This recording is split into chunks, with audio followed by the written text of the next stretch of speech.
Hello and welcome to the 60th episode of the Superhero Ethics Podcast. I'm Matthew, I'm one of our hosts. Joining us today is Jacob, another of our hosts. Jacob, how are you doing today? It's a weird day for me, actually, but I'm gonna sort of soldier on through. Okay, good to hear. And helping us out today, we actually have Jessica Plummer back as a guest. Jessica was our guest a couple of months ago to talk about The Punisher, and she actually has a podcast that she runs called Flights and Tights, which is all about Superman. And listening to that had gotten me and Jacob talking about how Superman fits in with one of I think Jacob's favorite characters, Batman. And it got us thinking that it would be great to have Jessica on to have a conversation about Superman and Batman and how they fit in together as characters, especially with someone who can really speak from the red cape side of things. So, Jessica, welcome. How are you doing today? I'm good. Thanks for having me. Yeah, our pleasure.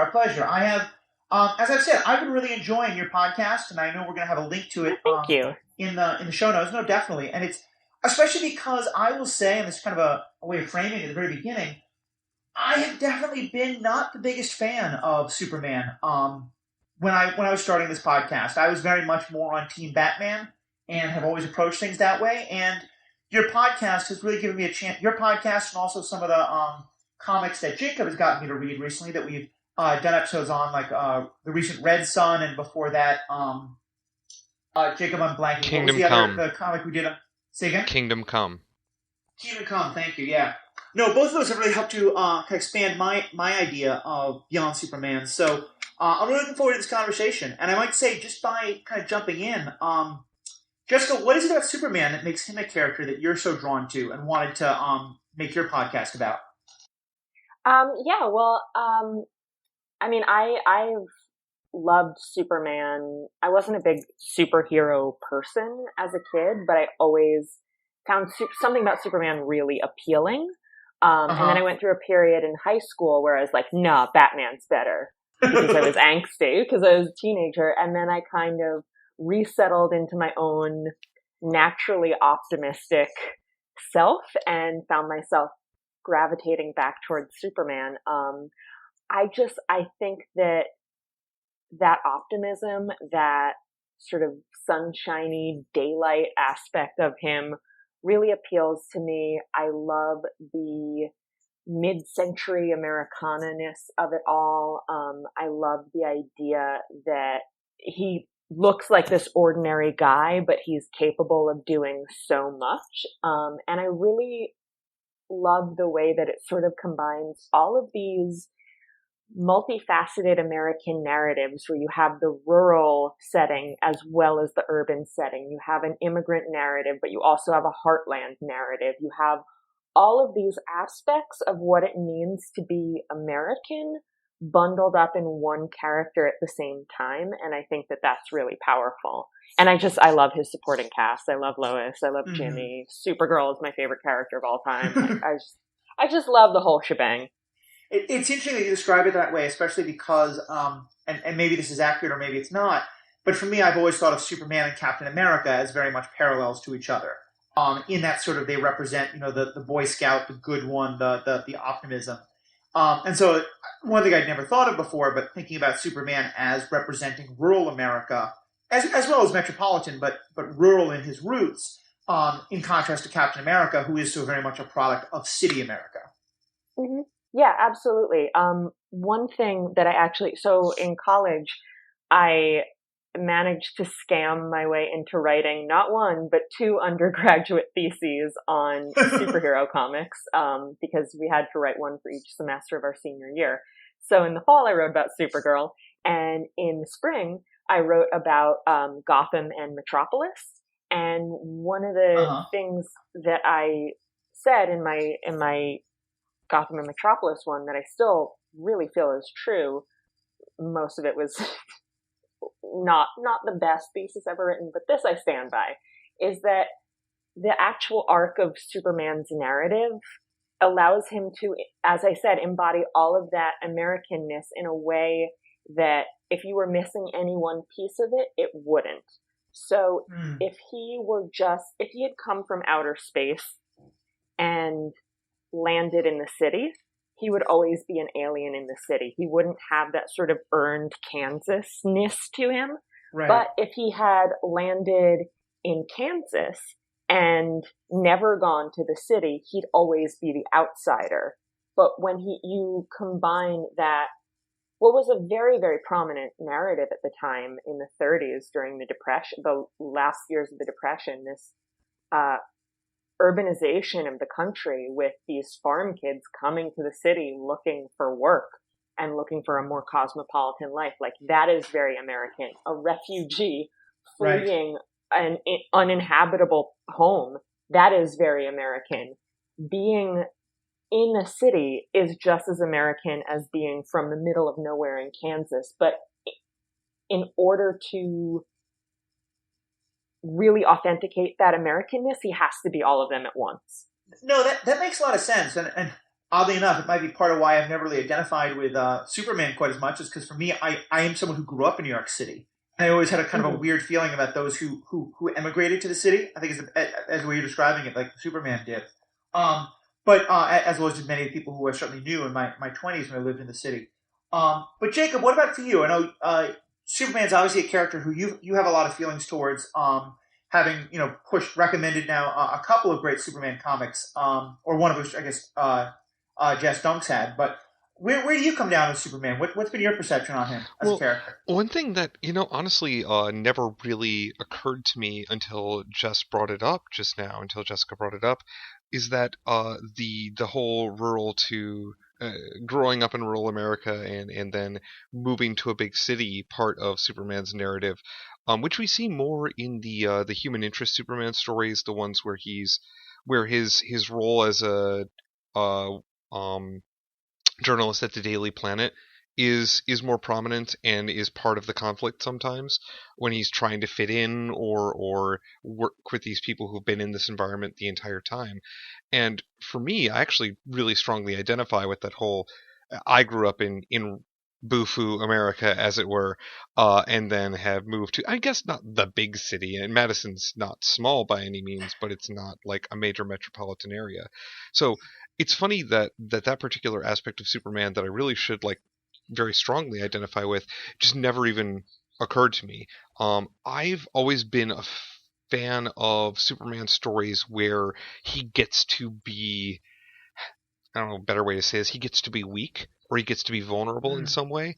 Smallville, I actually, first couple of seasons of Smallville I really enjoyed, which may be controversial for some, because the show wasn't perfect, but at least for me, part of the reason why is that he was sort of he was new to everything, and there were a lot of struggles there, and one of the big things that that particular iteration of Clark Kent was dealing with was sort of not fully understanding himself and what he can do, and in that way he got there was that vulnerability, and so I enjoyed that story because when you're dealing with a Superman who is like the untouchable perfect paragon, it's not very interesting.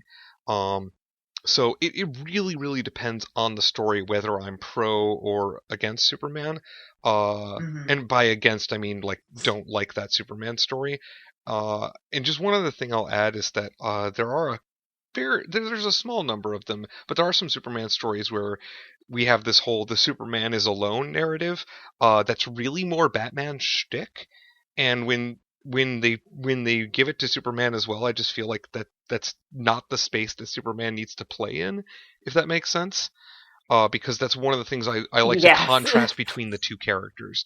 Because Superman, I feel, is much more community focused, and that's where he really thrives, is by having friends and trusting and working with them.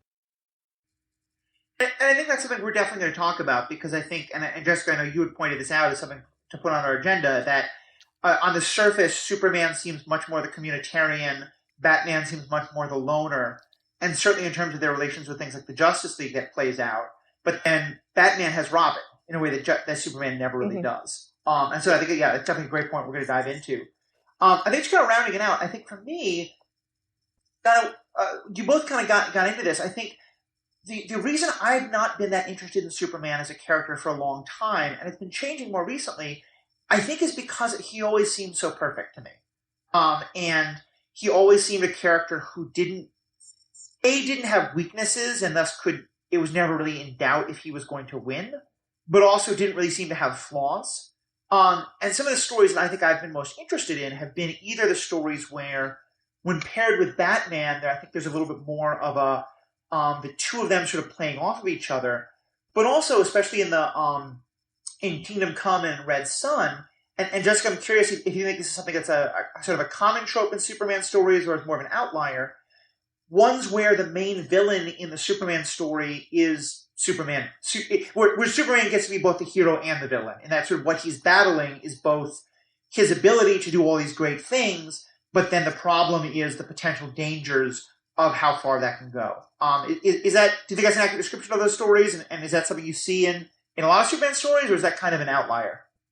Oh yeah, no, I definitely think that's accurate, and I think that if you look at Superman stories as a whole, you can find tons of characters who are sort of the dark version of Superman. I mean, even something as basic as General Zod, like that's another Kryptonian refugee who has all the power, and instead of just wanting to let Earth go along as it does, wants to control it. You have Bizarro, who means well, but doesn't actually have a properly aligned moral compass. You have like kind of dumb villains like Nuclear Man in the fourth Superman movie, who is hilarious. Like, I love Superman 4. It's a ridiculous movie and very enjoyable. But, he's literally a clone of Superman. Like, there are multiple clones and offshoots and copies and whatnot of Superman who illustrate some dark version of him. And then you also have stories where he gets influenced by red kryptonite or black kryptonite, and he becomes the villain. And you have times that he gets so worried about keeping everybody safe that he really gets overly controlling and kind of puts the planet on lockdown, and Lois has to be like, stop. But I do want to take issue with what you said earlier, that he doesn't have flaws. I think what it is, it's not that he doesn't have flaws, it's that he doesn't have fatal flaws. Like, when you look at somebody like Batman, like, this guy's a mess. He's a disaster. Like, he's manic depressive, control freak, paranoid, like, anger issues. Like, he is piled with flaw upon flaw. And even characters who aren't as overly, like, obviously messed up as him, say somebody like Tony Stark has this one big flaw where he keeps building death robots because he's like, I know what'll solve this problem, a death robot. Oh, nope, that wasn't it. With Superman, I think he does have flaws, and I think, actually, ironically, his flaws are much more like ours. Like, most of us are not, thank God, like Bruce Wayne.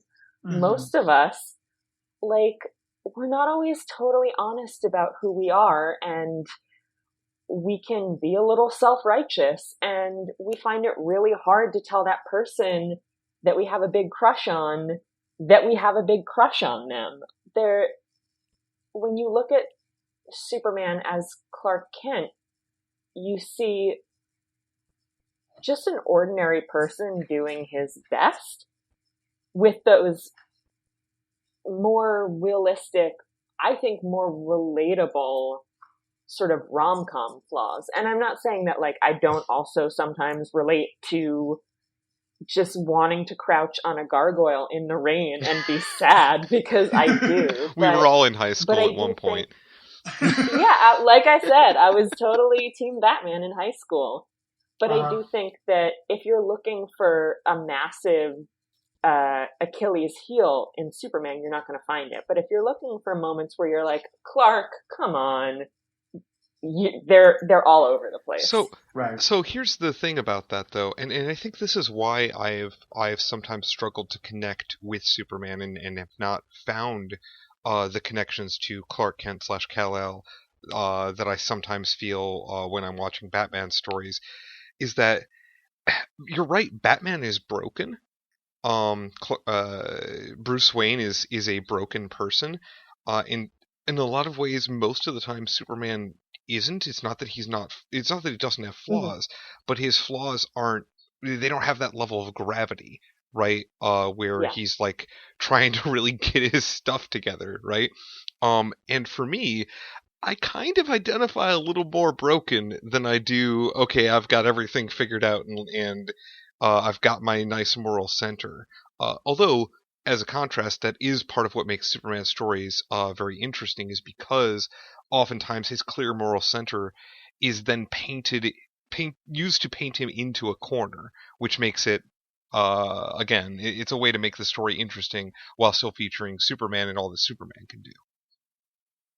Yeah, definitely. And I think that you can find sort of connection and inspiration in both of those things, right? So when you feel broken, there's Batman to be like, oh, well, you can be broken, but you can still do some good. But then you can also look at a character like Superman who doesn't have those great tragedies. I mean, even the destruction of Krypton isn't really a personal tragedy. It's just a plot point to get him on Earth with these powers. He's not really grieving it. And I do not care for stories where the Kents or Lois are dead. Like that's not what I come to Superman for. But I think it's inspirational to see somebody who can do good even though they're broken. And it's also inspirational to see somebody who can do good just because they can. Like, he doesn't have a burning need to avenge or repent. He just wants to help because it's the right thing to do. Yeah.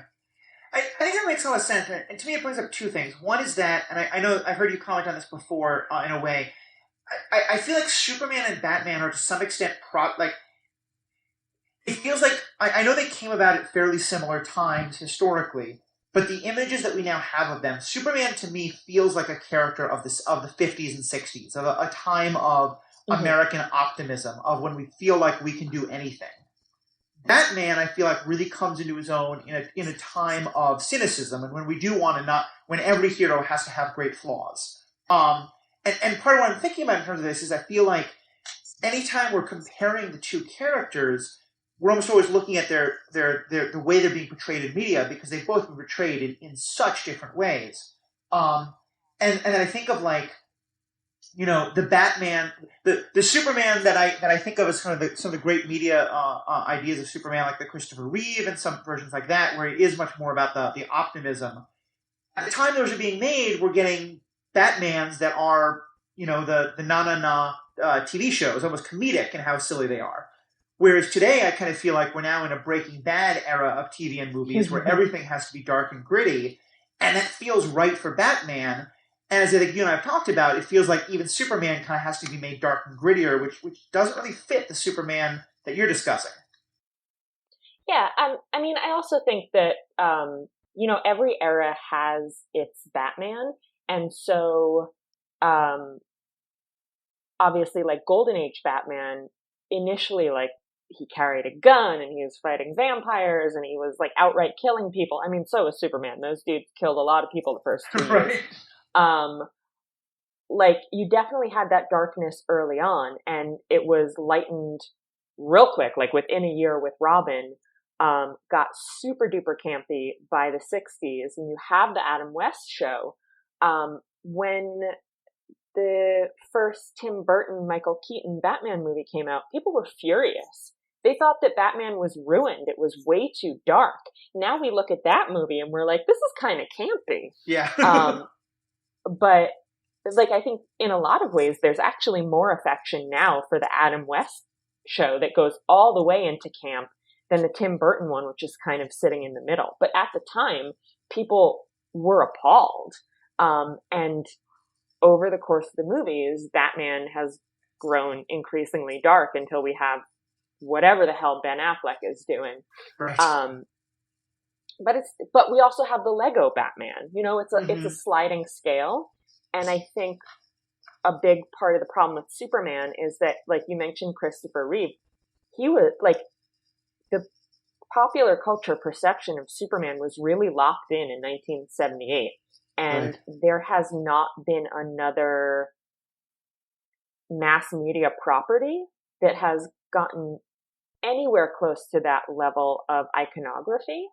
And so Batman, I think, feels more flexible because we have all of these versions that we've seen and we can balance all these versions in our mind. Whereas everybody, when they think of Superman, they think of Christopher Reeve in 1978, and he feels very inflexible because unless you really deeply dug into the character, you don't have other versions that you're considering. Do you have particular versions that you think are, in terms of TV or screen, are the representations that really speak to you as your image of Superman? Oh yeah, absolutely. My top three, like, multimedia versions of Superman, without question, are Lois and Clark, the um, the DCAU version, Superman the Animated Series, and Justice League, and so on. And he's only there in guest appearances, but the Superman that they have on Supergirl, I think they've been doing a fantastic job with him. Yeah. But yeah, I was really, as a kid growing up in the 90s, my idea of Superman was really set by the animated series and Lois and Clark. And when people say they struggle to find stories to tell with Superman, where to place Superman, how do I tell a Superman story? It seems so obvious to me that his story is a romantic comedy. Mm-hmm. It's a workplace rom-com. He can just fly. Yeah. And it's because Lois and Clark, it handled it so well, and it's been so forgotten now, which is a shame because it really had the character exactly right. Like, there's this one moment where he thinks that he's lost his secret identity. It's leaked out. It's going to get everywhere. He's not going to be able to be Clark Kent anymore. And he goes home to his parents and he's panicking about it. And they're like, well, I guess you could just, like, get a new pair of glasses and pretend to be somebody else. And he says, no, I can't just give up Clark Kent like that. Superman is what I can do. Clark Kent is who I am. And I don't think any other media or any comic book has ever encapsulated the character better than that line. Yeah. And people just don't even consider it. They're like, oh yeah, it was for women in the 90s, whatever. I really now just want to stop this recording and start a new recording that's an hour long where we just talk about Lois Clark, New Adventures of Superman, because, oh my god. Yes. Oh my god, at last I found another fan of that show. We will eventually cover it on Flights and Types, and it's just going to be us giggling and clapping our hands. You've got me wanting to watch it, because I'll admit I know nothing about it except that that's where Dean Cain comes from. It is campy yes. AF, just FYI. And Tori Hatcher, is that ridiculous? Yeah. Terry, thank you. Yeah, I mostly I should know that the woman from it was in a Bond movie, but yeah. So from what you guys are saying, it sounds like a great thing that I would love to dive more into. And she is a perfect Lois. They're so good. They're perfect. And it's go ahead, Jacob. It does. So the reason why I latch onto it as well is that it does a good job of taking that sort of, because Superman's strength, as I believe has been mentioned already, I think each of you used the word optimism. I like to think of it more as idealism, because that really is, I feel like, the strength of Superman's character is that he always believes in people, and when you frame that in a mostly comedic storyline that, still has some dramatic beats, but for the most part is just having fun, you really get to just let that whole thing breathe, right? And so for me, it just struck the best balance of it's still Superman, but like a lot of his problems he can't solve with his powers because of a lot of his problems are interpersonal relationships. Right. Well, that sounds like the kind of show I would love. So yeah, now that gets me really excited for it.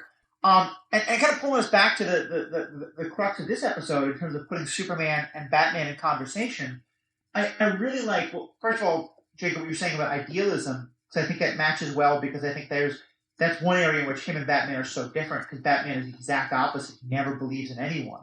except himself, which is one of his problems.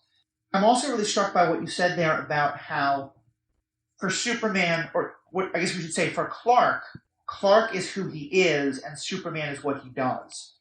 Because I don't know if you ever listen to them, but one of my other favorite podcasts is from the DC EU, the DC on Screen podcast. They've done some great stuff, and they at one point made a comment that the best Batman stories are stories that understand that Batman is his true identity and Bruce Wayne is his identity. That Bruce Wayne is the sort of secret identity he puts onto the world. And so I thought that was kind of an interesting way of jumping off of, do you think that that's a fair way to look at the two of them? Is that part of the difference here is that Bruce Wayne is someone who has to be this hero and is now being Bruce Wayne as a cover, whereas Superman, he can do these things, but he doesn't have to. He can be Clark and be perfectly happy. Do you think that's a fair distinction between the two? I wouldn't necessarily describe it as like that Superman can just be Clark and be happy. I think he does feel a need to help, but I think if he lost his powers, he would be, volunteering at soup kitchens and writing his usual exposés, and he would still be helping in some capacity. But I think it can be a little, even though I do love that line from Lois and Clark, it can be a little simplistic to boil them down to one is real and one is fake. But I do absolutely agree that Clark Kent is truer to the essence of the guy from Metropolis, and Batman is truer to the essence of the guy from Gotham. And while we're there, I would also say that I freaking hate that one speech from Kill Bill, where Bill gets it exactly wrong and says the opposite. He is very incorrect, and people cite it all the time. And I'm like, he's the bad guy, right? I hate Kill Bill in general, so I can't speak to this, but Jacob, maybe you can. I gotta be honest with you. I'm not remembering the... Oh, okay, that line. Okay. Yeah, no, he just goes on for 10 minutes about how... Where David Carradine is just flat wrong, they throw a bunch of words into his mouth, or rather, Bill, the character Bill is just... No, he's saying the wrong things, right? Yeah. Because it's a complete 180 from reality, and I think that's I felt like when I watched it that was intentional, but I might be giving too much credit. I kind of feel like it's Quentin Tarantino hadn't read a comic book in 30 years and was like, I've got a theory that I came up with when I was 11, putting it in the movie. That seems very on brand for Tarantino, but to keep us from wandering too far into a totally different podcast. But so jumping off from there, what in general, obviously it's becoming, I think, more and more common to see Batman and Superman paired up, not just by Snyder, but we had quite a lot of that more recently in the comic that you talked about, the Justice League, and both of them appearing in each other's TV shows more recently and things like that. What's your general take when you see that Batman and Superman are going to be appearing kind of side by side in a story? Does that get you excited? Do you think that's not a direction you want to see Superman stories going? What's your take on those? No, I enjoy the world's finest team up. I love comic books in large part because of that really long pedigree. I love the history. So it always feels nostalgic to me. I'm like, oh yeah, I remember reading the World's Fair comic back in 1940, 44 years before I was born. Uh-huh. But I like those callbacks. And I think they do play off of each other really well because they see the world so drastically differently. Yeah. I prefer it when they have a level of mutual respect. I did not enjoy Batman v Superman because it was a terrible movie, but I don't think I would have enjoyed it even if it had been well executed, but still with that title. I can't remember who directed that movie. Zack Snyder. Yeah, that was Snyder. Okay. We've now checked off our box for bashing Zack Snyder movie. Go on. But I think that they play really well opposite each other because they approach problem solving so differently.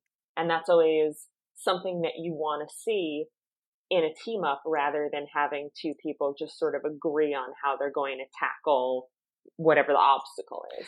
Yeah, I agree with that. I was actually going to make a very similar point in that, like, when Superman and Batman are featured together, I always want them working together because I feel like that's where, because people who team up can still fight, quote unquote. They can argue, right? Or there can be a conflict there, but that being like the central conflict for the majority of your story is not, it's usually not enough for me, I guess, and it's not interesting enough because it doesn't focus on their friendship, and I like it best when they're friends who don't really want to fight, versus versus Batman trying to take out this alien menace, and Superman trying to rein in this vigilante, right?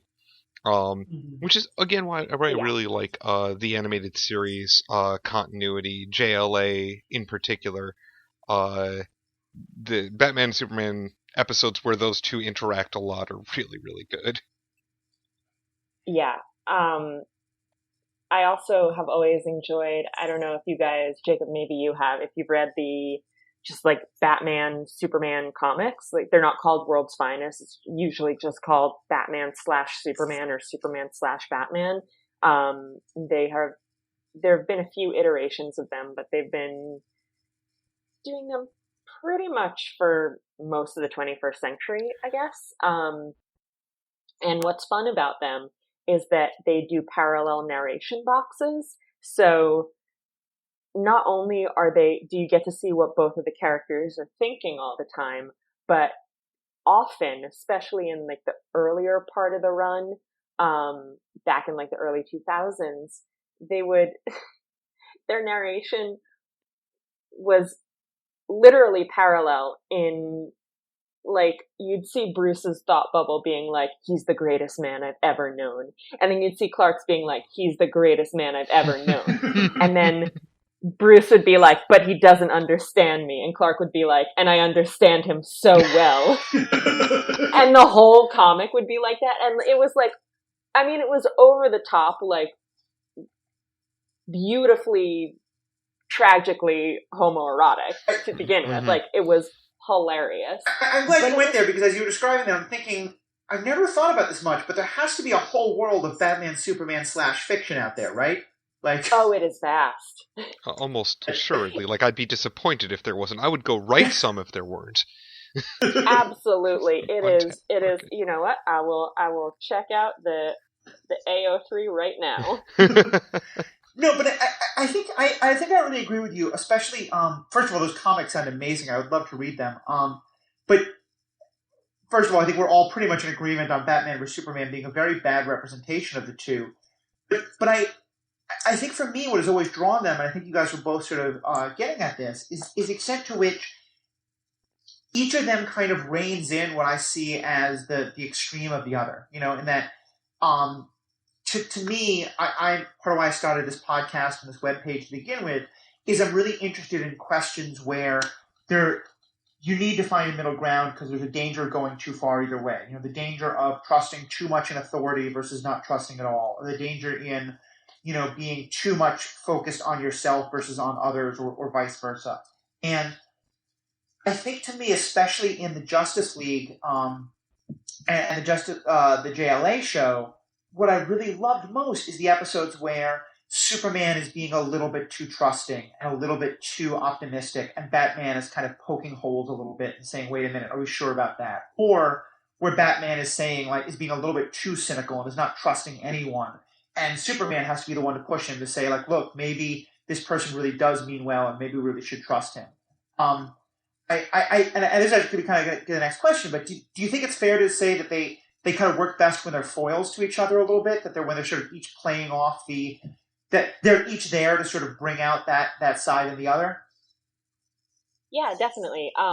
real quick, there are 4,456 stories under the Clark Kent Bruce Wayne tag on the archive of our own, which I actually think I thought it would be bigger.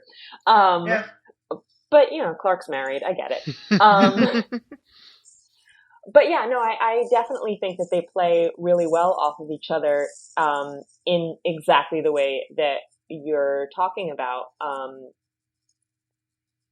And I also think it's fun because sometimes they'll flip it where you'll have Clark, because there are very few people that he's like, all right, you're just dead to me. It's like Lex Luthor and Zod, and that's about it. And every so often there'll be a case where he's just not seeing straight, and Batman has to be the one who's like, I think this is actually on the level, which is always, it's rare, but it's fun. But yeah, I think that Clark reminds Bruce that not everybody is terrible, and Bruce slips back into the bad guy's headquarters after Clark leaves and is like, I'm watching you. Yeah. It's also interesting here as I'm thinking about it, because when you think about sort of each one of their kind of traditional arch enemy, Lex Luthor and the Joker are both, criminal masterminds, but are also at, if you wanted to put them at exact opposite ends, Lex Luthor to me is the epitome of lawful good, and Joker is the lawful epitome evil? of chaotic good. No, I'm sorry. Oh, yeah, God. Lex Luthor's lawful good. You heard it here first, folks. Lex Luthor for president.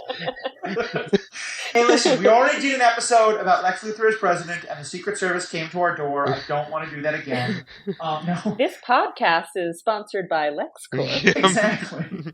No, but the point being, like, is that just kind of a coincidence, or do you think that actually says a lot about the characters, that for Superman, the villain is the epitome of lawful evil, of like very ordered, incredibly intelligent, have a plan that's 20 moves ahead.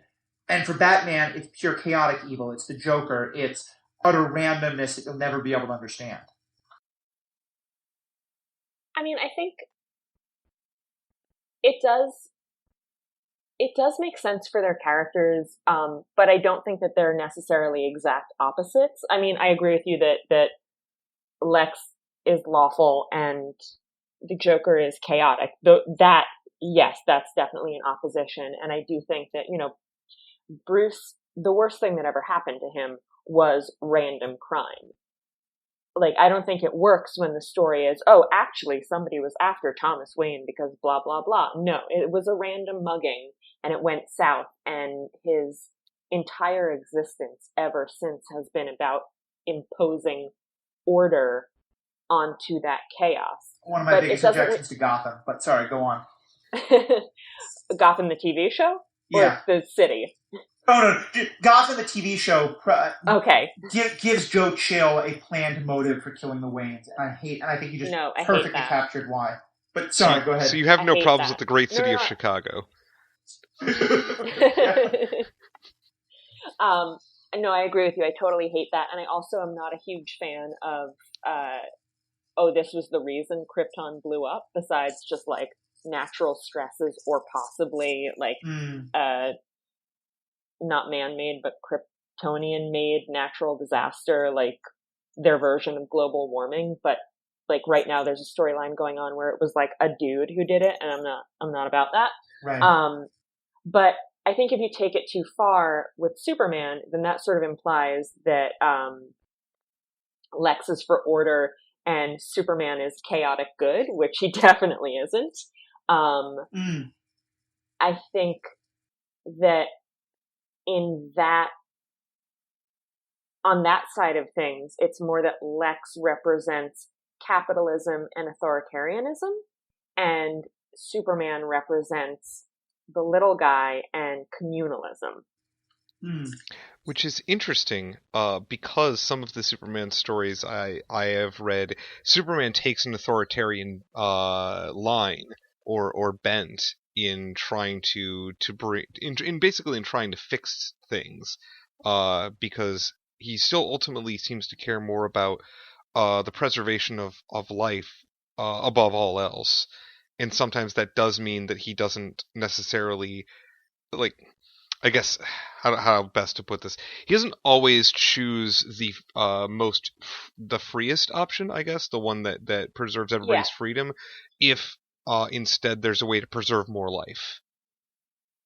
Yeah, no, I would agree with that, but I think that goes back to what we were talking about, like with their flaws. And if he does have a fatal flaw, he hasn't given into it, but that's what it is. But then again, with Batman, his whole life is about imposing order, but there's a bit of madness in him and always has been. I don't think you can deny that. And full disclosure, I say that as somebody who has had my own mental health, journey. So I'm not trying to be like, you know what I mean? You guys get it. Right. Certainly do. Don't want anybody listening to feel talked down to. Right. I think it's a really important distinction because I think madness is a word that I think can often be used as just sort of a stand-in for mental illness. And if I understand you correctly, you don't mean it in that way. What you more mean is that as much as Batman presents himself as having a very rational, logical approach to what he is doing, that there is an extent to which he is still being driven by his own personal demons that are affecting the decisions he makes in terms of his understanding of serving out justice to everyone else. Is that accurate to where you're going? Yeah, absolutely. I mean, at the end of the day, he's a traumatized child in the body of a man dressed as a bat. Like, he's, I think, as sane as that could be. Yeah. Right. And like, there are actually many Batman stories that focus on the fact that he's not completely mentally healthy, and that's not meant as an admonishment of Batman. I am also not completely mentally healthy, and so that's relatable, and it's one of the flaws that Batman has that I feel helps me identify with him a little bit more. It is interesting that he's definitely I would argue Batman is the character that has more things to fix in his life, I guess, more problems personally to deal with. And of the two of them, he's also the one who has who tries to have the tightest grip and the most control over his environment, but at the same time has this, like, I want to say, rebellious streak where if anybody tries to control Batman, now all bets are off. Yeah. Now he's an agent of chaos, right? He will have absolutely none of that. Thank you very much. And especially if it's Superman, he will have twice none of that. Thank you.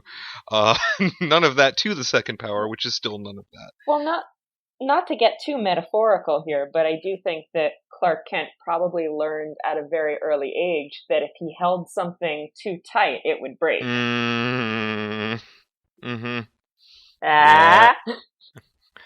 I think that makes a lot of sense, especially because part of what I'm hearing here is that I wonder if, and I'm going to say this in a way that makes it sound like Batman's treatment of Superman is problematic, whereas actually I think it's the healthiest possible response to someone like Superman. But I think if you look at all the times Batman doesn't trust Superman with the power that he has, or that Bruce doesn't trust, maybe the best way to say it is that Batman doesn't trust Clark with the power Clark has. Part of what's happening is a degree of projection, because for Superman, the limiting factor is all of the morals he has about when he can or can't use his power. For Batman, those things are there too, but also the biggest limiting factor is his power itself. He just does not have any of the power that Superman or really anyone else in the Justice League does. And I wonder if part of what's happening there is that part of why Batman is constantly being vigilant about how everyone else in the Justice League is using their power, especially Superman, is because in the back of Batman's mind is always how afraid he is of what he would do if he had Superman's power. And so on some level, it's very hard for him to imagine that someone like Superman could have the power that Superman does and not want to use it in some of the ways that Batman might be afraid he would use it. That's kind of a convoluted idea, but does that make sense in terms of thinking of it as kind of a projection of Batman, of being afraid of what he would do with that kind of power? No, it definitely does. And I think it's also what you actually made me think of was Captain America, because I know that, and I would agree with you that he's more like Superman overall, as a character, both in terms of personality and in terms of sort of iconography. But in this case, I think he's actually a lot more like Batman, or at least I'm more familiar with the MCU version of him, but I do think that this is also present in the comics, that he, despite having come up in the military, he will not be told what to do. And his response to power is kind of counterintuitively to go, no, I'm going to do whatever I want to do, and you can't tell me not to. You just have to trust me. And like, not to get into a whole Civil War debate, which, you know, obviously is its own quandary, and I'm sure you guys have at least one episode about that. One or two.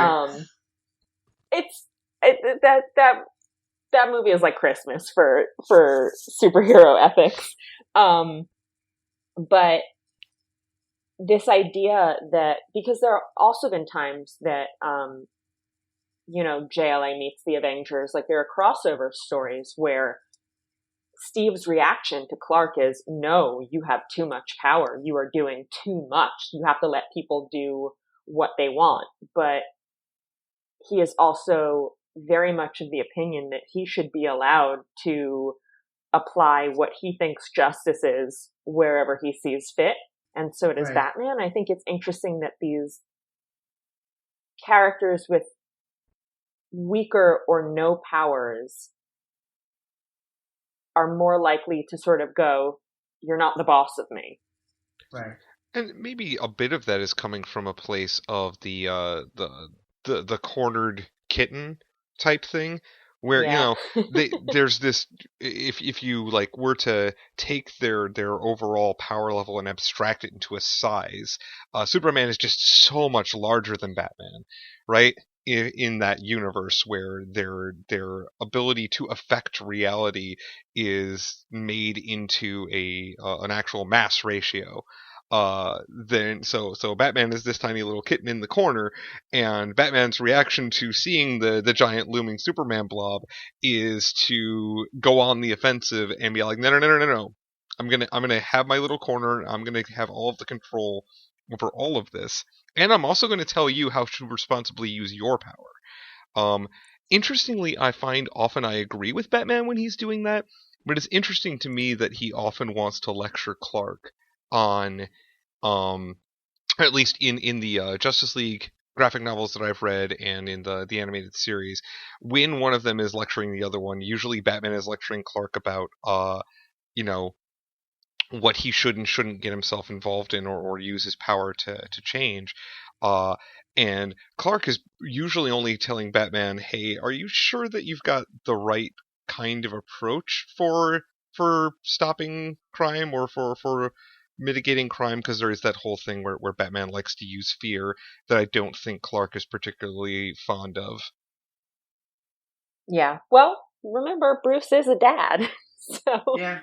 He does like to lecture people. Yes. He has like 10 teenagers in his house. At one point in time. But no, I agree with you. And I really like the Civil War comparisons there, because I started out by comparing Superman to Captain America, and I think in a lot of ways that's true. But I think, and full disclosure, you were right. Civil War is quite literally the origin story for this podcast. It started when the original host, Paul, and I were having long, drawn-out debates over Team Cap versus Team Tony. Which team were you? I'm very much Team Tony. All right. Okay, we can hang. Yeah, that's kind of where I'm going to go. Hey, now. But it's kind of where I'm going to go with this, because I think, and it is in that regard why I'm also a little bit Team Batman, because, and although I think you're right, Batman himself needs a Tony. Or what I say is, the difference is Tony, I think, when I agree with Team Tony is that Tony, when Cap says, I know what's right, trust me, Tony says, there's a problem in always thinking you're right. We need to be accountable to other people. The difference is that Batman, I think, says, I still trust myself. Superman, I don't trust you. Whereas Tony says, Cap, not only do I not trust you, but I don't trust myself. And that's kind of a long Civil War digression, but the point being that I feel like this is one of the ways in which Superman and Batman most diverge, is in this degree to which they are asking other people to trust them. And in some ways, and here again, I draw it back to kind of politics and things like this. I think we're seeing this less with things like Zack Snyder and some of the more recent versions. But obviously, Superman for a long time has always been kind of a stand-in for America. You know, truth, justice, and the American way is what he stands for, and things like this. And I think part of it may be why I have such a negative reaction to a lot of Superman, and maybe why a lot of this generation does, is that as I see it, maybe Jessica, you can give me a different image, Superman kind of in that way of saying, yes, I have incredible power, but trust me, I'm going to use it for good, very much was kind of a mirror of the American ideal of, yes, we have incredible power, but trust me, we're going to use it for good. And that in more recent decades, we've seen so many more examples of America maybe never actually really having right ideals, but even when it did, thinking it was doing right things and using it for good and not actually that happening. And that those tend to be the Superman stories that I'm most interested in, is ones where Batman is the one saying, like, hey, Superman, you think you're using your power for good, but actually look at the harm you're causing, like in Kingdom Come or like in some of these other stories. Now, obviously, a lot of that's kind of the politics that Superman got projected onto changing. But I'm kind of curious what your take on that is sort of how the two of them work as stand-ins for those kind of questions. Yeah, no, I think that's a really interesting question. Going back a little bit to the idea that Batman says, which I 100% agree with, that he says, I don't trust anybody else, but I trust myself. That's actually one of the reasons that I can't really hang with Batman. But I absolutely love Daredevil, who is, I mean, literally in the Mark Waid run, he's like swinging by a window and somebody goes, hey, it's Red Batman. They're very similar characters in a lot of ways, but Bruce is so, he's so sure that everything he's doing is right. He doesn't ever question it, and nobody around him questions it. Which I recognize is a sweeping statement that is not always true, but to a large degree, whereas Matt is just a seething mass of self-doubt and other people telling him he's an idiot. And I find that much more appealing.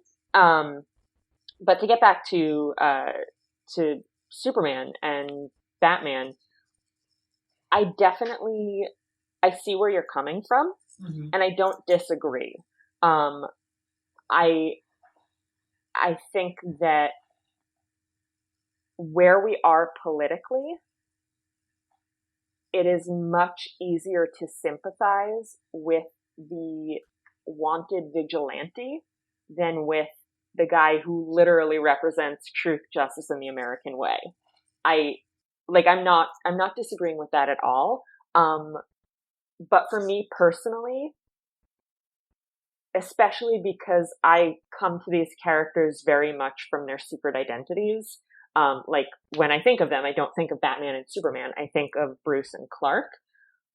Yeah. I think it's also worth pointing out that the guy that is supposed to represent sort of American authority is a somewhat Jewish-coded immigrant and the child of rural small farmers who's working in journalism.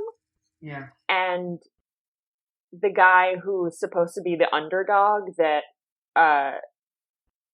theoretically is the little guy is a white billionaire.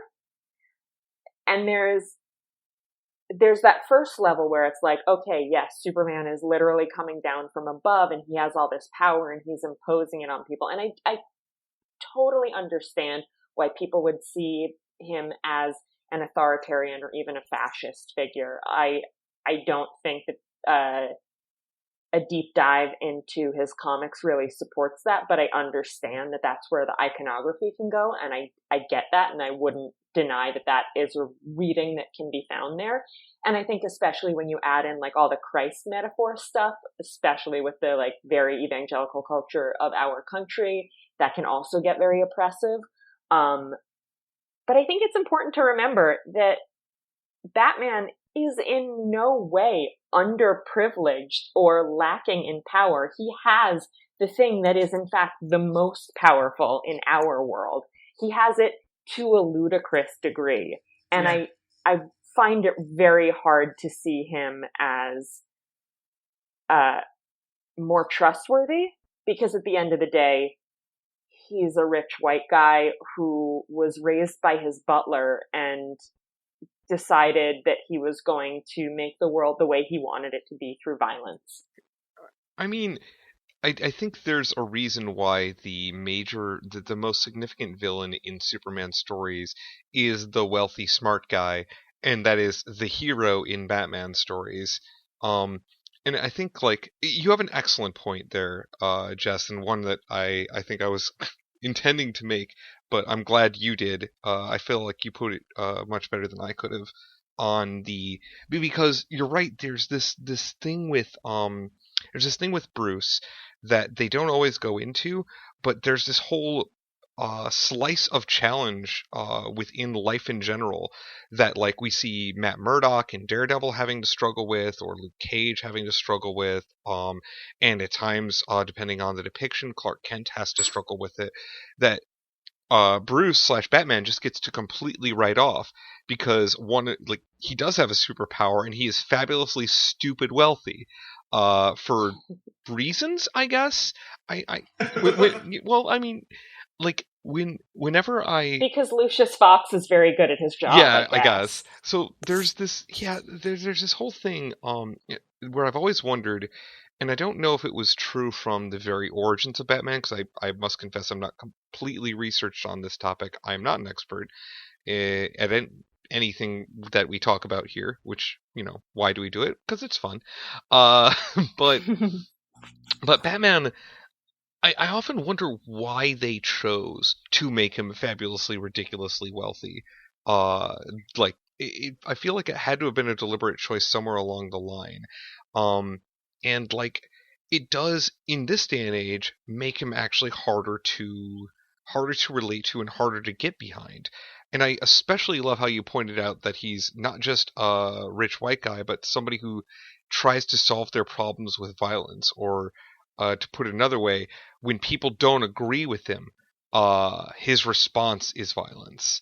And that is not necessarily a hero you should be getting behind in this day and age. I agree.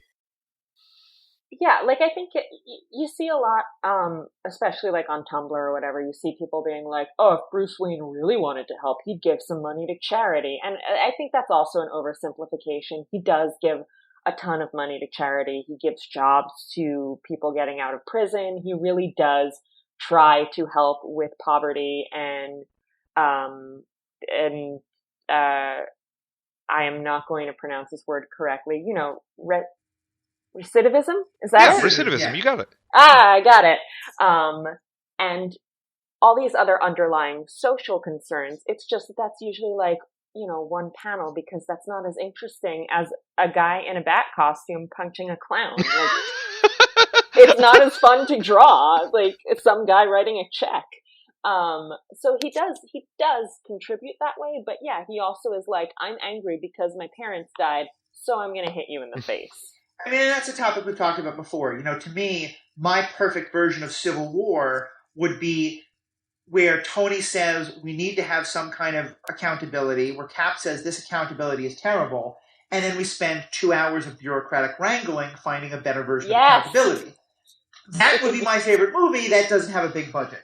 But to go back a bit, well, first of all, I just want to say, Jacob, the secret instructions you gave her apparently paid off perfectly, because once again, Daredevil was brought up, and neither you nor I did it. So I think we're safe on that count.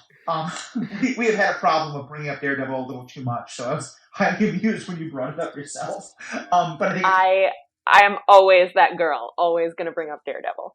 I mean, it's such a good show, and it's such a good character. And I do think you make a good point, especially because I do want to push back on you a bit and say, I do think that there are times when Batman isn't just all alone by himself. And that, to me, it's I think a big part of what makes me like or not like a version of Batman is, to what extent is he accountable to Alfred? Because I think not always, you're right, and obviously, like, in any kind of class analysis would say, like, look, the man works for him, is his butler, is hired by him. He could never really be truly accountable to Alfred. But that some of my favorite versions of the story are the ones where, when he starts to go too far, Alfred is the one to say, "Hey, wait a minute, you are really going wrong here." I think the Christopher Nolan movies do that to a good extent. The having earlier slammed it, I actually think the TV show Gotham. Granted, there Bruce Wayne's a teenager, so Alfred has a lot more power. But there, I think that show especially does a really good job of Alfred really trying to rein him in a good deal. Somewhat the animated series, but not quite as much. Because I think you're right. I think when Bruce doesn't have that, when he doesn't have anyone who is saying, "Hey, wait a minute, Bruce, maybe you're wrong here," then he becomes just as problematic as anyone. Yeah, definitely. And like, I mean, the thing about the relationship with Alfred is that it doesn't stand up to scrutiny for a second. It doesn't make any sense. Why is this guy like, he's like a former British spy and he's apparently immortal because he's like 4 trillion years old. And it makes absolutely no sense. He raised Bruce? Like, we know Bruce has blood relatives. That's where Batwoman comes from. And yet, they just decided to leave him with the butler, and now the butler helps him fight crime. Like, it's nonsense. But at the same, I mean, but these are comic books, and he also, as I've said many times, is a grown man dressed as a bat. Yeah. And I do think that the relationship between Bruce and Alfred is one of my favorite things about Batman. I think it's one of the most moving things in the franchise. And I think that the examples that you cited are excellent ones. Alfred is a great character, and his role as the voice of reason is such an important one, especially in stories where there is no Robin, or in stories where Robin is new enough or young enough that he can't quite sort of put his foot down and say, "No, we're not doing this." Like, nowadays, Dick Grayson could be like, "Oh, absolutely not, Bruce. Like, that's a terrible idea." But certainly he wouldn't have done that when he was 10 years old. And you need the guy who raised Bruce to be like, "Stop it immediately." Right. And that's the thing, I think, the fundamental reason why that relationship works is that Alfred is Bruce Wayne's father, as far as who raised him through most of his formative years, and who sort of taught him those life lessons that you get that sort of build your moral framework. And so when Alfred is saying to Bruce, "Hey, I'm not sure that this is right," it gives Bruce pause.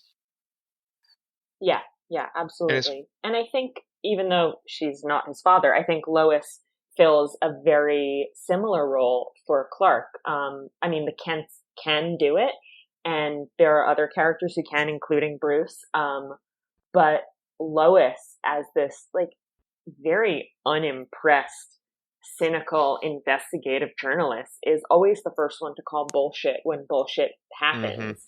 And I particularly love her in the animated Justice League episode with the Justice Lords, where we see an alternate universe where the Justice League is like really dark and they've basically taken over the world with their like authoritarian regime. And she's still with Superman because she doesn't really have a choice, but she makes it exceedingly clear that she's done with him and everything that he's become.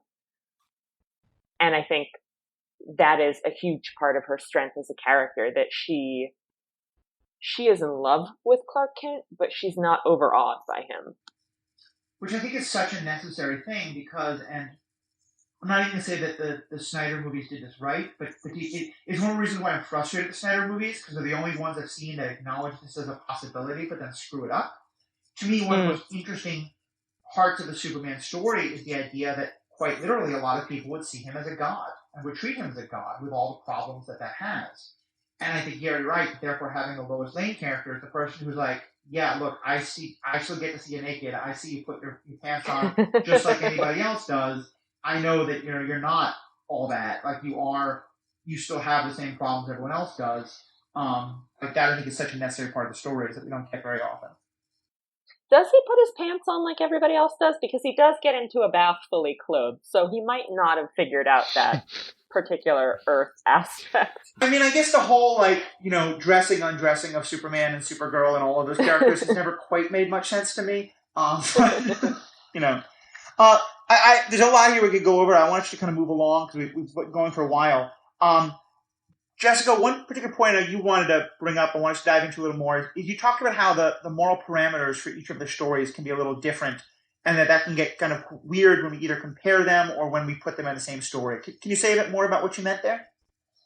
Yeah, so, really specifically, I think it's interesting that they have different rules about killing, because the rule with Batman is you don't kill. Like, he will not kill. That is his hard and fast rule. But he will torture.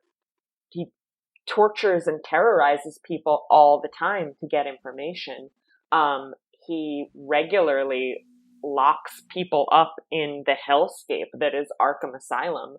I'm not saying he's not capable of great compassion, but he will do immensely dark things, but he won't kill. Whereas Superman will not do all those. He will not torture. He can be imposing, but he doesn't terrorize people. But there are multiple occasions on which he has killed. Do I think that should be a regular, thing in his toolbox? Absolutely not. I think if you're writing a Superman story and you get to a point where he has to kill to save the day, you need to scrap the whole story, because that should never be where you went in the first place. And like with Man of Steel, like it was clearly set up so that he would have to kill at the climax to learn a valuable lesson about how killing is bad, which really makes me worry about Zack Snyder. But that's literally what he said. He was like, he has to learn that it's bad. Wow, I knew it was bad and I never even killed anyone. Yeah. But he will, like, there are definitely other examples of this. He did it in Superman 2. Mm-hmm. He did it again with Zod and his fellow Kryptonians in the Supergirl saga, which is like a late 80s John Byrne story. He's done it a few other times. If it is, as I think you pointed out earlier, Jacob, if it's the way to preserve the greatest amount of life. Mm-hmm. And I think that is a really interesting thing that you wouldn't expect from the character who is lighter. But at the same time, like I said, I don't think that should really be what a Superman story is about to begin with. And while you can tell a really interesting Batman story about having to make a hard decision where whatever answer you pick, some part of it is going to suck, the Superman story, I think, should be, how do you come up with that miraculous 11th hour third option where you save everyone? Because they're characters who are designed to explore different kinds of stories. So, and this is getting off a little bit of a tangent, but I just want to ask it because you know more about Superman than I. For me, of the many, many flaws of the Zack Snyder movie, the Batman vs. Superman movie, one of them to me is that it seems like there's a moment when, towards the end, Superman has a moment of continue fighting the horrible monster that might destroy the whole world, or save Lois Lane. And he chooses to just save Lois. And that moment always struck me as, like, from the little I knew of Superman, that seems so wrong. That he would, as you said, try to find a third way. Yeah, I would like to see him find the third way. I don't necessarily know that I don't believe he would choose to save Lois if he had to. But, yeah, like, it's not that I think he made the wrong choice between those two options. It's that he should have found a third option. Yes, that's exactly it. But of course, that movie didn't understand a single thing about Superman, right, beginning to end. Because part of the appeal of Superman, part of what when you include Superman in your story, you're supposed to be showing you're supposed to be showing somebody with boundless potential, right? Somebody who's capable of almost anything. When if he can find the solution. Sometimes that plays off very well. Sometimes he is traveling back against the Earth's orbit to undo time because Lois Lane died. So not always great. Not always the best plot elements, but it's still the case where he's always he should be the character that does, as you so eloquently put it, find that third option. He finds a way to both have and eat his cake, as it were, because that's what Superman does. Superman is presented with a choice with no third alternative. He just comes up with a third alternative, because if he has all this power, why can't he? Yeah, absolutely. Especially like with the Zod thing too. I know that Rebecca mentioned this, my co-host on Flights and Tights, when we were talking about it, but Zod says the only way to stop me is to kill me, and Superman goes, okay.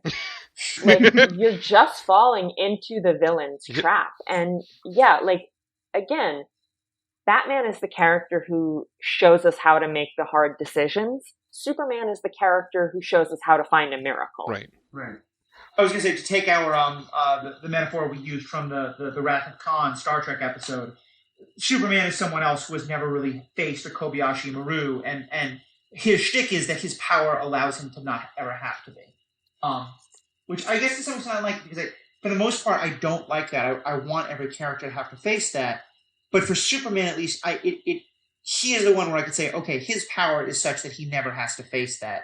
And so he now has a whole other set of questions of, when do you use it? And it's very inspirational, right? To have somebody who consistently is able to find the way that is unified with their ideals and not have to betray them, even in those situations that are tricky. Especially if, again, it's written in such a way that it's not necessarily intuitive or easy, but it's still something that he can do. And I think the best ones are when the best situations of those are when Superman has to give something up that he values very highly in order to make the miracle happen. But like, even when that doesn't happen, like those are the good Superman stories. That's the whole point of the character, is that he can do the thing.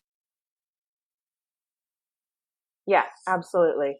I mean, in some ways, it's the flips with Stan Lee having just sadly passed. We've been so much talking about his aphorism putting up in the words of Spider-Man's uncle: "With great power comes great responsibility." And for Superman, it's almost the not the flip side, but the extreme of that is, with the greatest power comes now the responsibility to decide what is not your responsibility. I know you said you haven't read Red Son, but that's I think one of the questions that most comes up there is when Superman is placed in this more communitarian instead of an individualistic society, where he's in the Soviet Union instead of the United States, his power just keeps growing and growing, and his responsibility keeps growing and growing, to the point where he's almost at a point where he can make everyone's lives fundamentally better, but by controlling them. And now his question there is, where does he have to dial back his responsibility? That even though he has the power to save every life, to make everyone literally safe, is that actually what he should be doing? Mm-hmm. So we're almost out of time, and I want to kind of hit on one or two of the last points that we have.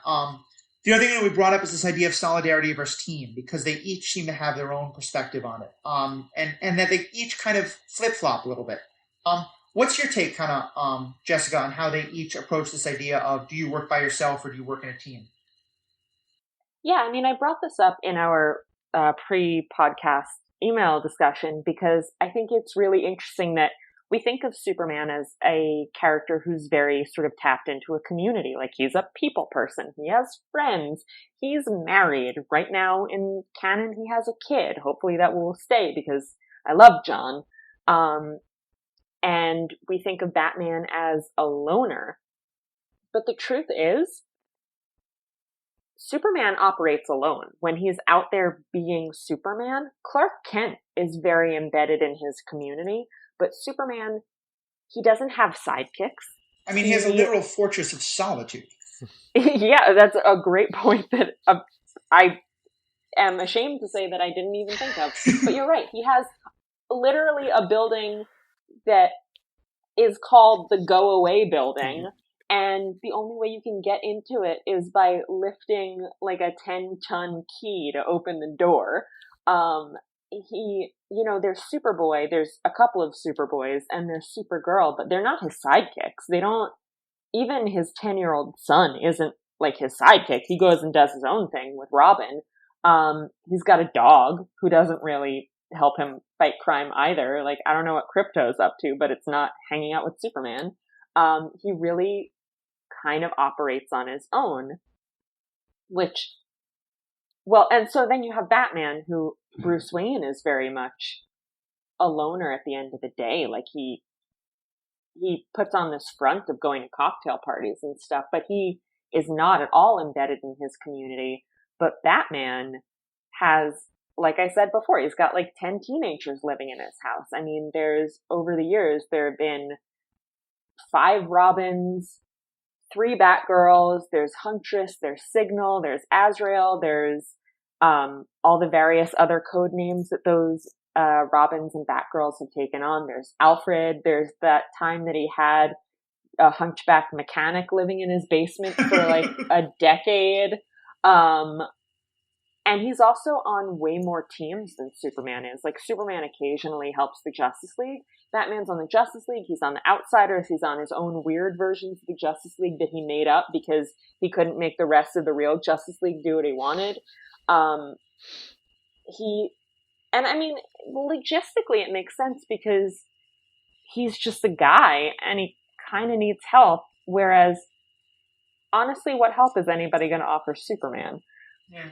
But I do think it's it's counterintuitive in a way that I find really interesting. Yeah, I mean, of the 2 heroes, if you told me one of them had an emo ice tower that they retreated to, when I didn't know anything about the characters, I would say, oh, but clearly that's Batman's.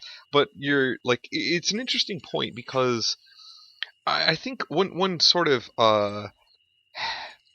one curveball I'd like to throw into here is that the way I've always seen it is that while Batman does have other people that Batman works with, it always felt to me like Batman more like recruits and manages in those situations, and it's less actually collaborative.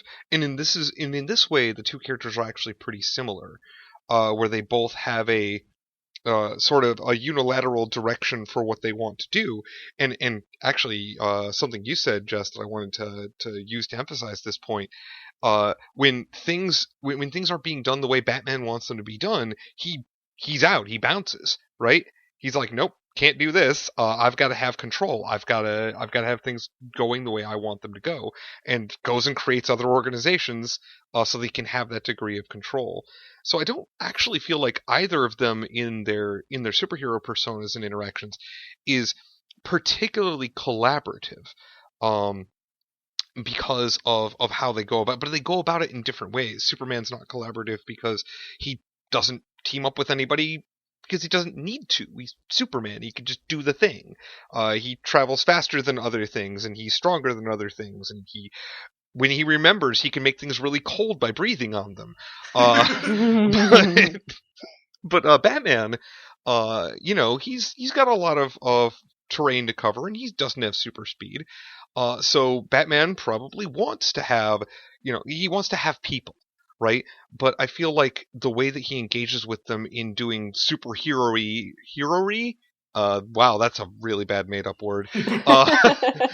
Superhero things, some other name for that. When he's engaging in superhero ethics of some kind, then he'll get people, but he always seems to be directing them in some way, and again, sort of taking that leadership or managerial position where he has a staff. Yeah, exactly. He has staff. Like any rich person, he has staff. He's got people to do things. I want to jump in there, though, and say that I think that there's one market example of this, which I think is probably one of the reasons why it's my favorite Batman, and because I think it's the most self-aware Batman, which is the Batman who joins the Justice League. Mm-hmm. Here I'm speaking especially about in the later parts of the Batman the Animated Series, and then continuing the Kevin Conroy continuity into the Justice League animated TV show. I think that's the only time where we really see Batman saying very grudgingly, very unhappily, okay, maybe I need to be accountable to some other people, so I'll hang out with you guys. And he's still very much the outsider and the loner. But there, at least, I think that's the only time where he does accept actual collaboration that is where he's not the leader and when he allows someone else to be the leader. But I think you guys are right that that's what I'm just saying is kind of the exception that proves the rule, because that is such a odd thing for the Batman. Like, I think it's very necessary for the Batman character, but it's not an element that most of the portrayals of him have shown. Because that's the one time, I think, where you really get a Batman who, to me, it's not that I think Superman wants to be around other people. It's that I think Batman recognizes if he actually wants to be the best hero he can be, he needs to be around other people. I think that's a really good way of putting it. And I definitely prefer that to, and you see this a lot, the Justice League stories that are sort of designed to justify Batman's presence on the Justice League, where like a supervillain comes and takes out every member of the Justice League except Batman, and then he saves everyone. Right. Or he fights the whole Justice League and he wins because he has kryptonite up his nose and slow-mo goo to throw on the Flash and whatever. And a literal match for Martian Manhunter. I mean, that's all that takes. But yeah, like I am much more inclined to be interested in a story where on some level Bruce is like, all right, I gotta get socialized. Like, I have to be with other human beings or I'm just gonna start sleeping hanging upside down. It's very true. And I Jacob, don't throw me off the podcast for this, because all my negative thoughts. I will say it is one of the only things that the Justice League movie I thought got right, which is the fact that it is Batman Bruce Wayne who pushes to start the Justice League. And in that movie, his motivation is a recognition that they need each other, and especially that he needs them, that he needs the accountability that they give him. I think Snyder just absolutely, maybe that was entirely Joss Whedon putting it in, and that was Snyder just backing into the truth somehow completely accidentally. I'll now go another year without praising Zack Snyder, but that was, I thought, one thing that movie got particularly well. Oh, I'm sorry, I've already fired you, so I wasn't listening. So Jacob, now you're going to take total responsibility for all aspects of running the podcast? That's fine. I think I'm going to... That's very Batman of you. Yeah. I think I just got rehired. Anyway, so Jess, not to draw you into the internal politics of the show, let's kind of wrap up. Do you have any other last thoughts or last ideas you wanted to make sure we covered? I mean, I think we have covered a lot of ground, and there's so much that like I can and want to say, and I'm sure when I listen to this back, I'll be like, oh, I should have mentioned this, and I should have mentioned that. But I think that for me, the biggest takeaway is always that these characters are 80 years old. Superman turned 80 this year. Batman turns 80 next year. And there are so many versions of them. And what's always fascinating to me is seeing all the ways that they change and seeing that sort of core of them that remains the same throughout the decades. And I think that there's, you guys came into this saying that you prefer Batman. I prefer Superman, but I think that there is merit to both characters, and there is a Batman out there for everyone. There is a Superman out there for everyone. So I would encourage people to explore beyond the Christopher Reeve movie and really dive into these enormous canons. I mean, certainly you've got me wanting to go watch Lois and Clark as the end result of this. And as I said it's before, so good. I really want you to finish watching Supergirl, because there's a lot, and especially in the most recent season, that I think you'd be great to have a guest come and talk about. I am caught up on season 3. I'm a little behind on season 4. Awesome. Okay. Well, and I would also say, I think, in some ways, I really want to see a world where I can really appreciate a Superman telling again, because I do think part of what's happened, and you and I had talked about this a bit, in the lead up to this episode that part of why we get the Henry Cavill version of Superman is that we're just in a day and age, both in the media but in culture in general, where everything just feels so gritty and dark and cynical, and so even Superman sort of has to be put through that ringer. Part of me would kind of like to be able to live in an age when a Superman story feels happy and optimistic and great again, because maybe it means that the world feels happy and optimistic and great, which we could kind of use right now. So yeah. And go ahead. I think that's what we need, honestly. I mean, not to make this go on even longer, but you have touched on something that I am very passionate about. But you see that a lot. You see people say, oh, well, Superman, I can't get into these recent Supermans. He's too nice of a character. I'm like, he snapped the guy's neck. Like, the problem with the Henry Cavill Superman is not that he's too nice, and it's certainly not that he's not handsome enough. It's that they got Superman totally wrong. You see movies with Thor and Wonder Woman and Captain America where, yeah, they're complex individuals and they deal with serious issues, but they are overall positive characters who want to do good. And I think what we need is an upbeat, happy, optimistic Superman in a cynical world. I think that's what resonated with people so strongly in 1938 at the end of the Depression and the beginning of World War II. And I think that's what resonated with people so strongly at the end of the 70s, which was a really difficult decade for the country. Yeah. And I think it can resonate with us again. We just need him to show up.